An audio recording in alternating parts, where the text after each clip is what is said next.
Frozen swine meet এই টাইপের 200 মানে আড়াই কেজি যেটাকে বলে যে ক্যান, সিডি হচ্ছে 25%, সাপ্লিমেন্টারি ডিউটি নাই, ভ্যাট হলো 15%, এআইটি 15%, অ্যাডভান্স ট্যাক্স হচ্ছে 5% আর রেগুলেটরি ডিউটি হচ্ছে 10%। তাহলে এই চারটা যোগ করলে, পাঁচটা যোগ করলে এটা 53 টাকা হওয়ার কথা না? এখন টোটাল ট্যাক্স টিটিআই, টিটিআইটাকে বলতেছে টোটাল ট্যাক্স ইনসিডেন্ট, এটা হলো 58 টাকা 40 পয়সা। কেন?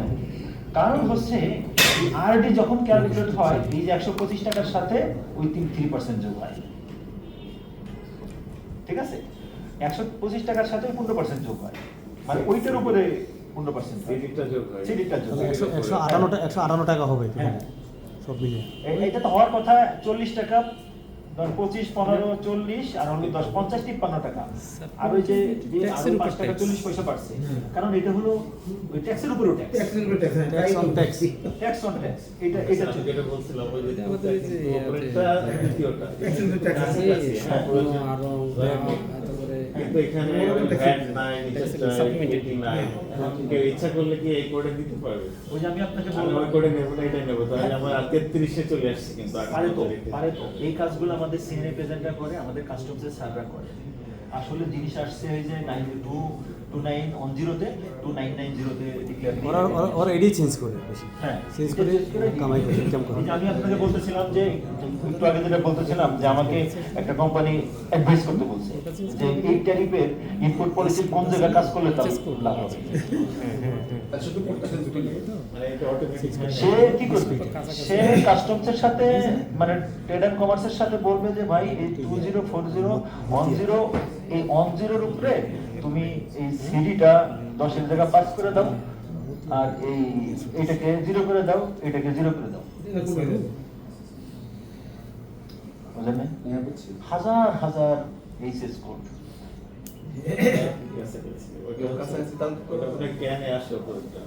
গেমটা আমি বুঝাইতে পারছি আপনাদের। গেমটা কোথায়? ধরেন আমাদের কোনো একটা কেমিক্যাল ফ্যাক্টরি এটা ডাইসটি বানায় পার্টিকুলার একটা এইচএস কোডে, ওই কোডে সে কি করবে? ওই কোডের রেটটা একটু ম্যানিপুলেট করে দেবে, ও একলাই আনে কিংবা বড় বড় দুইটা আনে, যমুনা গ্রুপ আনে, ওই কোম্পানিটা আনে, এরা একসাথে কাস্টমসে তাদের হিসাব আছে তারা কত টন আনে, কত মেট্রিক টন পার বছরে তাদের প্রোডাকশনের ক্যাপাসিটি আর কতটা তারা আনে, তারা ওইটা জানে। তারা ওইখানে গেমটা খেলে। কখন খেলবে? এই যে এখন এই বাজেটে না না, এই যে ট্যারিফটা যখন আসছে, ধরেন এটা তো আমাদের এই অর্থ বছরের ট্যারিফ, এই ট্যারিফ যখন আসছে, এই ট্যারিফ যারা করেন ওনাদের সাথে পয়সা একটু চাপাকি খাইয়ে এটাকে ম্যানেজ করে। এখানে আমাদের ফাইন্ডিংস আছে, আপনার কিছু করার নাই, যে কোডটা চেঞ্জ হচ্ছে আমাদের কিছু করার আপনি কি করবেন? কোড তো চেঞ্জ হয় না, আপনি কি করবেন? হাজার হাজার সাথে থাকতে হবে নাকি? মজা তো। এই দেখেন এটা হচ্ছে আমাদের ট্যারিফের লিস্ট, ট্যারিফের লিস্ট 115 পাতা। এই 115 পাতার মধ্যে এই ফ্রোজেন দিয়া আইটেম দেখেন কয়টা? একটা, দুইটা, তিনটে, চারটা, পাঁচটা, ছয়টা, সাতটা, আটটা প্রয়োজন। এটা ফ্রোজেন, এটা হচ্ছে ভেড়ার মাংস, টাইপ অফ ভেড়ার মাংস আর কি, ভেড়া, শিপ, ল্যাম্ব, এই যে টাইপের জিনিসপত্রগুলা। আর ওই যে আগেরটা তো শুয়োর ছিল। এখন এই জিনিসগুলারে আপনি কি করবেন? সে রাইস ইম্পোর্ট হয় আমাদের এখানে। রাইসের তো মানে ক্যাটাগরির কোনো শেষই নাই। নর্মাল রাইসের একটা, ব্ল্যাক রাইসের একটা। ব্ল্যাক রাইসের ডিউটি ভ্যাট হচ্ছে 128%, নর্মাল রাইসের ভ্যাট হচ্ছে 12%, 10%। এইচএস কোড উল্লেখ থাকে, কোডে বলা আছে নর্মাল রাইস, গুডস আছে ব্ল্যাক রাইস, ডকুমেন্টসও আছে এটাও নর্মাল রাইস হিসেবে। কাস্টমসের লোকজন ইনস্পেকশন করে স্ক্যান করে দেখে এটা রাইস আছে, কারো সন্দেহ হইলো যে চেক করে দেখে এটা বস্তা খুলে দেখি, দেখেন যে ব্ল্যাক রাইস, বা এটা তো ব্ল্যাক রাইস, বা এটা তো তাহলে তো নর্মাল রাইসই হতো। এটা নর্মালি স্যার, এটা নর্মালি একটু কম হয়েছে আর কি, হাস্কিংটা একটু কম হয়েছে, তো কম হয়েছে মিলে দিলে এটার একটা ব্যালেন্স করে এটা একটু। এখন কি করবেন? করবেন কি? একটা জিনিস দেখেন, গুডসটা তো আসছে, এখন আপনি অ্যাসেস করছেন, এটা করবেন না? মানে গুডসটা নষ্ট হয়ে যাবে, এটা তো আপনার চাওয়া না। যেহেতু দেশে টাকা চলে গেছে, দেশে আসছে, মালটা আসছে, কম আসুক বেশি আসুক আসছে, এইটাকে তারা শুধু সবসময় খারাপ কাজ করে তা না, অনেক ভালো কাজও করে। আইনের মধ্যে শোনেন, আমি পার্সোনালি বিশ্বাস করি corruption must be in the economy. এখন কতটা আপনি অ্যালাউ করবেন সেটা আপনার ব্যাপার, এটা লাগবে। রুলস সবসময় রুলস দিয়ে চলবে না, রুলস দিয়ে চলবে না। এই যে কিছুদিন আগে দেখবেন যে এই যে এক ভদ্রলোক, বয়স্ক এক ভদ্রলোক একটা ভাইরাল হয়েছে না, এই যে ওই যে রাস্তায় ফুটপাথ থেকে ব্যবসা তুলে দেওয়া সাইকেলে, তো ওখানে রুলস ছেলে চলতো না, এটা তো হবেই না। রুলস সবসময় চালানো যাবে না, কিছু জায়গায় কোয়ালিটেটিভ জাজমেন্টে আসতে হবে। তো আমাদের কাস্টমসের স্যাররা সবসময় খারাপ কাজ করেন না, অনেক ভালো কাজ করেন, অনেক ভালো অফিসার এখানে আছে। আমার বন্ধু আছে কাস্টমসের জয়েন্ট ডিরেক্টর, আমি কি বলবো, মানে 2টা টাকা তার স্টুডেন্ট লাইফেও আমার কাছে টাকা ধার চাইতে, এখনো টাকা ধার চাই। স্যার একটা প্রশ্ন ছিল, Please. এটা হলো যে এই কাস্টমসের যে অ্যাসেসমেন্ট যে শীট, জি। সেখানে অ্যাসেস ভ্যালু যেটা থাকে ওটাই কি কোনো ধরনের প্রকৃত ভ্যালু ছিল, মার্কেট ভ্যালু? না, ওইটা মার্কেট ভ্যালু না। দেখেন আমি আপনাকে একটা ইয়ে দেখাই, ফেয়ার প্রাইস আর কি। একটা জিনিস দেখি, দেখেন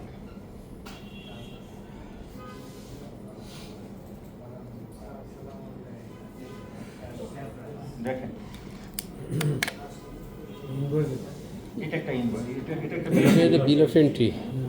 তো যেটা হয় কি, এই যে CD RD SD VAT AIT এটি, তো অ্যাসেট ভ্যালু তো সিডির পরেই চেঞ্জ হয়ে গেল, আরডির পরেই চেঞ্জ হয়ে যায়, ঠিক আছে? এই ডিউটির যোগ হয়ে অ্যাসেট ভ্যালু চেঞ্জ হয়ে যায়, অ্যাসেট ভ্যালু বেস চেঞ্জ হইতেই থাকে। আলটিমেটলি সবকিছু তো গুডসের মধ্যেই ঢোকে। দেখেন, আপনার 100 টাকার একটা জিনিস কিনছেন, এখানে বিভিন্ন ট্যাক্স যোগ হয়ে আরো 128 টাকা হয়েছে, তাহলে 228 টাকা এটা দাম, লিটারালি তো তাই, তাই না? অ্যাক্সিডেন্টের কষ্ট কোথায় আছে? অ্যাকচুয়াল এটা আপনার গুডসের কষ্ট কোথায়? এটা হলো না, ডান ভয়েসের পাশে, ভিতর তো থাকবে। ডান পাশে থাকে। অ্যাসেসবল ভ্যালু ডান পাশে। এই যে ডান পাশে। হ্যাঁ। এই যে 2,91,000 হ্যাঁ, আইটেম। এটা সে যদি ডিক্লেয়ার করে কম বেশি, তাহলে ডিক্লেয়ার তো ওই যে এলসিতেই ঘটনাটা, ঘটনা তো এলসি ওপেনিং এর সময়ই হলো প্রথম চেকিং পয়েন্ট, যেটাকে আমরা কাস্টমার অ্যাসেসবল ভ্যালু 2,81,000, সে যদি এটা 10 লাখ না, এটা সুযোগ নাই তো, কেন করবে, কিভাবে করবে? না, এগুলো দিয়ে বলে ডলার পাচ্ছে হয় যে আন্ডার ইনভয়েস ওভার ইনভয়েস করে অ্যাক্সেসিবল ভ্যালু কাস্টমস কখনোই কমায় না, এটা বরং আরো বাড়ায়। আমি ইম্পোর্ট করবো, আমি হ্যাঁ।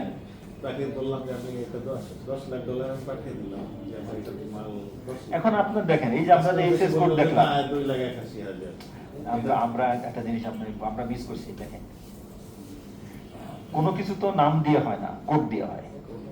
এই যে ধরেন, এই যে প্রথম যেটা আমরা দেখলাম, other frozen meat edible offal and ducks, তো এইখানে 42.25% হলো টিটিআই, অর্থাৎ টোটাল ট্যাক্স ইনসিডেন্ট।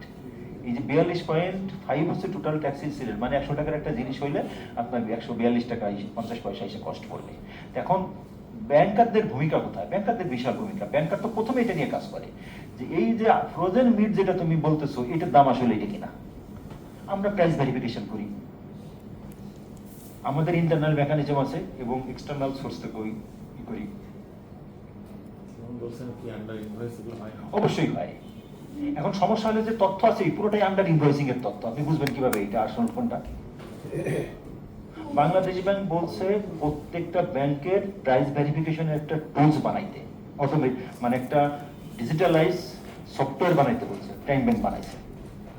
এখন যত এই ফ্রোজেন মিট এর আগে যত ইম্পোর্ট হয়েছে সব তো এই দামেই হয়েছে, আন্ডার ইনভয়েসিং হয়েই মনে করেন এরকম 50টা কিংবা 100টা ইনসিডেন্ট আছে, 100টা ঘটনা আছে, টাইম ব্যাংক এরকম 100টা এলসি করছে, তো এই কম দামেই তো করা, বুঝতে পারছি? হিস্টোরিক্যাল ডেটা যেটা আছে ওই ওইটাই হিস্টোরিক্যাল ডেটাই তো রিপিট একটা করতেছে। ভেরিফাই করে হচ্ছে যে এর আগে হচ্ছে কত দামে আসছে এখানে, এটা সোর্স যেখানে ওখানে ভেরিফাই করে, সোর্সও করে। Market ব্যাংকের value করে। ভেরিফিকেশনের জন্য 1 নম্বর সোর্স হচ্ছে তার ইন্টারনাল। এর আগে 5টা এলসি হয়েছিল, যে এলসি গুলো বাংলাদেশ ব্যাংকে রিপোর্ট করা হয়েছে, বাংলাদেশ ব্যাংক কোনো অবজেকশন দেয় নাই। ওই জিনিস অন্যান্য দেশ কি দামে ইম্পোর্ট করতেছে আছে আছে মানে ঘটনা কি, ঘটনাটা হলো কি, ওই যে অনলাইন ইম্পোর্ট মনিটরিং যেটা, ওইখানে আমরা রিপোর্ট করি, এলসি রিপোর্ট করি, ওই যে ওপেনিং এর সময় যেটা বললাম যে ওপেনিং এর সময় একটা রিপোর্ট করি, দেন পেমেন্ট করে দিলাম একটা রিপোর্ট করি, তারপরে বিল অফ এন্ট্রি যখন আসে, অর্থাৎ এই যে জিনিসটা আমরা কাস্টমসের একটু আগে আপনাদের সুবিধা গেলাম, বিল অফ অ্যাসেসমেন্ট একটা শীট, একটা বিল অফ এন্ট্রি, ওই বিল অফ এন্ট্রি যখন কাস্টম করে দেয়, গুডস ডেলিভারি হয়েছে, সবকিছু হয়েছে, তখন আবার বাংলাদেশ ব্যাংকের ওই সিস্টেমের আবার রিপোর্ট করি। তো আমরা রিপোর্ট করছিলাম, এরকম 10টা ঘটনা ঘটছিল, এই একটা ঘটনা নিয়েও বাংলাদেশ ব্যাংক কমপ্লেন করে নাই যে তোমার এই জায়গা মানি লন্ডারিং হয়েছে, আন্ডার ইনভয়েসিং হয়েছে। তার মানে কি আমি যা করছিলাম এটা ঠিক আছে, আমি বুঝতে পারছি। না তাহলে কি বাংলাদেশ ব্যাংক ম্যানেজ ম্যানেজ না, আসলে ওনারা Manage করার সে নাই। কি সে কি তার ভেরিফাই করছে কিছু করার নাই, ওনারা সে ওনারা verify করবে। ওনারা টেস্ট বেসিস করে, হ্যাঁ। টেস্ট বেসিস করে।